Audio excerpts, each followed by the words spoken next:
Hello, here's chapter 20, gram-negative bacteria. And here we're going to be dealing with some really scary guys. Up until now, the scariest guy that we seem to be running into is Streptococcus pyogenes. But again, its effects are pretty rare. When you hit the gram-negative microorganisms, there's a lot of common scourges that we deal with on a day-to-day basis. So starting with it, we start with the release of an endotoxin from gram-negative microorganisms. So again, in the last lecture, I talked about exotoxins and endotoxins. Exotoxins are toxins that are released by the bacteria proactively. Endotoxins are toxins that are inside the cell and are only released upon the lysing of the bacteria. So here we're talking about an endotoxin called lipid A. It's a very powerful endotoxin, okay?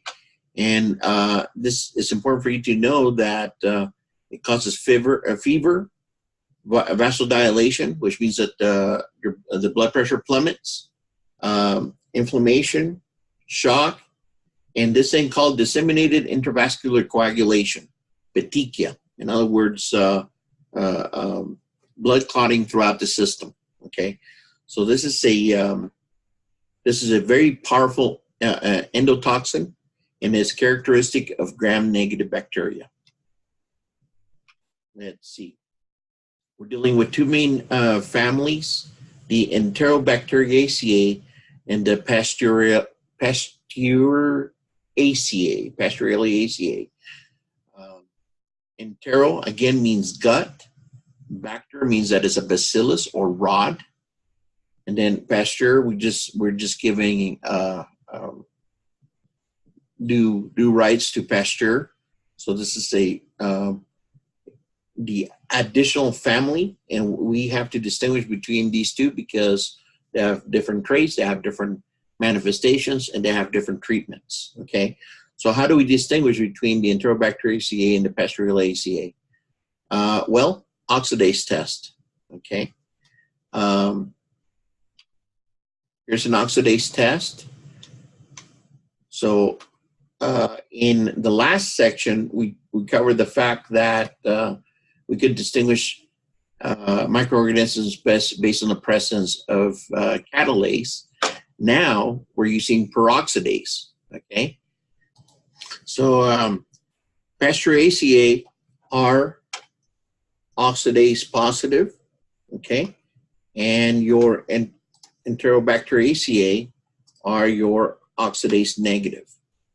And what does this mean? Well, again, it's the presence or absence of a certain cytochrome in the electron transport chain of these organisms. If the cytochrome is there, as in the Pasteuraceae, then it comes out to be positive. If the cytochrome is not in the electron transport chain, then it comes out to be oxidase negative, and therefore Enterobacteriaceae. Okay. So here's the Enterobacteriaceae, otherwise known as coliforms. What's a coliform? A coliform is a gut-dwelling microorganism that also has the ability to catabolize the sugar lactose. Okay, that is practically the definition of a coliform. And then you have the non-coliforms, and that typically means that they are gut-dwelling, but do not have the ability to catabolize the sugar lactose. So you can see how many different coliforms there are: E. coli, K. pneumoniae, Serratia marcescens, Enterobacter, Citrobacter. These are the coliforms. And then over here we have the non-coliforms, the ones that cannot break down lactose, and we have Proteus, Salmonella, and Pseudomonas. These are the main bad guys. This is the stuff that we run into every day. Okay. So Enterobacteriaceae, again, as the name implies, is part of the intestinal microbiota of animals and humans. It's part of our normal flora. It's ubiquitous in water and soil. Ubiquitous means that it's found everywhere, in particular in decaying vegetation. And no surprise, because we're in the gram-negative chapter, these are gram-negative pathogens. Okay. Most rods are motile, opposed to cocci, which are typically non-motile. So there are motile bacilli and cocobacilli. Cocobacilli means that they have they're not completely rod-shaped. There's a slight spherical structure to it. Okay. They all have the ability to reduce nitrate to nitrite, and they can all ferment glucose. Okay. Let's see. So here's Enterobacter. On the left is Enterobacter aerogenes, and on the right we have E. coli. Two gram stains from the Enterobacteriaceae. This right one is supposed to be a bacillus, and the one on the left is a cocobacillus.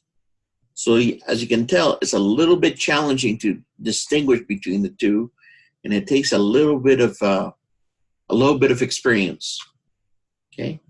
Fortunately, we have a bunch of metabolic tests that allow us to distinguish between them. Okay. We have been doing metabolic tests in lab. We're going to be doing a couple more this week, which is very, very neat. Okay. This is something that I find useful for a couple things. For example, we're gonna talk about E. coli O157H7, and that O is an antigen that is found in the outer membrane. So this little diagram lets you know where that O antigen can be found. Okay, and then if we look for the H, you can see where that H antigen is found at. So now when you look at that O157H7 E. coli, you understand what they're talking about. They're talking about antigens that are found in these particular sites of that microorganism. Let's see. Let's keep on going here. We talked about methods of discerning between these. I don't know if you remember this from before, but these are medias. These medias are both selective and differential, and they're selective and differential for gram-negative microorganisms. So for example, in this MacConkey agar plate right here, we're growing a gram-negative E. coli, and the gram-positive Staphylococcus aureus is not growing, thus showing that MacConkey is selective for only gram-negative microorganisms. Over here, the same type of plate has a gram-negative E. coli and a gram-negative Salmonella enterica. Because they're both gram-negative, they both grow on the plate, but they have different metabolic traits. So this is what we use. This is what you're going to be doing this week in lab, is using this differential media. You should be excited. This is really fun. Okay, so you're going to be using selective and differential media to discern between gram-positive and gram-negative, and between different types of gram-negative microorganisms. Okay, so what do we need to know about coliforms? Hold on, let's go one more here. There we go. That's what I wanted to show you. So let's try. There we go. Coliforms, aerobically or facultatively anaerobic gram-negative rod-shaped bacteria that ferment lactose to ferment gas in lactose broth. This is the complete definition of a coliform, and it's important to know. Okay, so aerobic or anaerobic, facultatively anaerobic. So they either live in an air environment, or you can have microorganisms that can choose to live in aerobic or anaerobic environments. They have to be gram-negative, they have to be rod-shaped, and they have to be able to catabolize the sugar lactose and form a gas, carbon dioxide. Okay. We're going to look at the scary E. coli. Okay. This is one of the scariest E. coli's out there. This is O157H7. I just talked about the O and H antigens and where they're found in the E. coli. This is the most common cause, and this is wrong. It says most common cause of healthcare associated urinary tract infection. I apologize. This is what the author's slide says, but that is incorrect. This is the most common cause of non-healthcare associated urinary tract infections. In other words, this is the most common cause of urinary tract infections at home, not in a clinical environment. Okay. What does it do? It causes diarrhea, hemorrhagic colitis, which is scary. This means that the epithelium of the large intestine sloughs out. Okay. Hemolytic uremic syndrome. This, you did summaries on this, and this is again destruction of the glomerulus and the renal corpuscle. Okay, so this causes problems with the kidneys and causes kidney dysfunction. And it also produces what's called a type 3 secretion system that produces a Shiga-like toxin that promotes diarrhea-like symptoms. Why do we care? Again, we care because this can be an immediate medical emergency. As a matter of fact, everything we have discussed thus far is a medical emergency. Losing the intestine is terrible. Losing the kidneys is terrible. Producing Shiga-like toxin, which causes diarrhea, is terrible. So this is one of the worst scourges that we have to deal with. Then we move over to Klebsiella pneumoniae. Okay. What do we know about Klebsiella? One of the things that is most characteristic about Klebsiella is that it has a well-defined capsule that is slippery and protects it from phagocytosis. Also, it's important that it is non-motile. It is non-flagellated, not non-ciliated. So it's Klebsiella pneumoniae. You can see what it causes. It can enter the circulatory system. It can cause meningitis, wound infections, and urinary tract infections. A lot of problems.